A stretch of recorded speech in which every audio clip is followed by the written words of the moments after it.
Good morning dear students.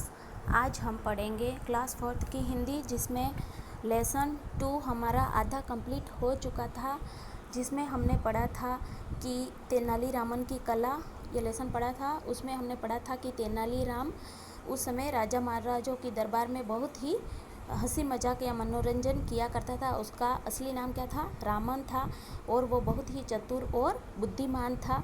और उन दिनों विजयनगर के महाराज कृष्ण देव राय का बहुत बड़ा नाम था, और उस दरबार में इस रामन ने भी जाने का निश्चय कर लिया, और वो शायद उस महाराज के सभा में वो जाने का पहुंच भी गया, और वहाँ वाद विवाद हो रहा था। इतना हम पहले पढ़ चुके हैं, और आज यहाँ से शुरू करते हैं।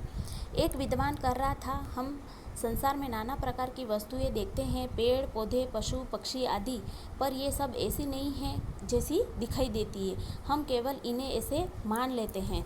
दूसरे विद्वान इस बात पर विचार कर ही रहे थे कि अचानक रामन खड़ा हो गया। उसने उस विद्वान से पूछा, मान लीजिए हम कोई चीज़ खाना चाहते हैं, तो क्या केवल यह मान लेना ही काफ़ी है कि हम वह चीज़ खा रहे हैं? तो उसने कहा, हाँ। विद्वान ने उत्तर दिया। अब तेनालीरामन ने कहा, भाइयों भोजन तैयार है, आइए हम सब तो भोजन करने चले। पर ये महाशय यहाँ बैठे बैठे ही मान लेंगी कि इन्होंने भोजन कर लिया है, इन्हें यहीं बैठा रहने दीजिए। किसने कहा था? रामन ने। रामन का इतना कहना था कि सब लोग खिलखिलाकर हंस पड़े, जोर जोर से हंसने लगे।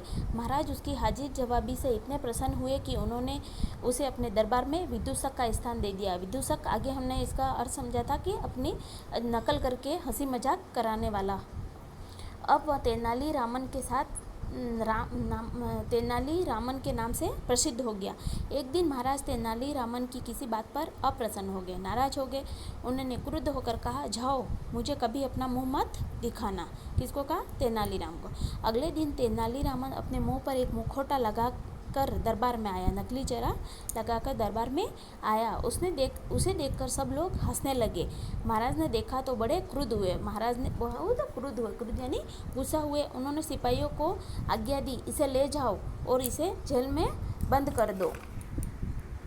ठीक है बच्चों, आज के लिए इतना ही काफ़ी। नेक्स्ट पार्ट है, थोड़ा और बचा है, उसको अगली क्लास में पढ़ेंगे।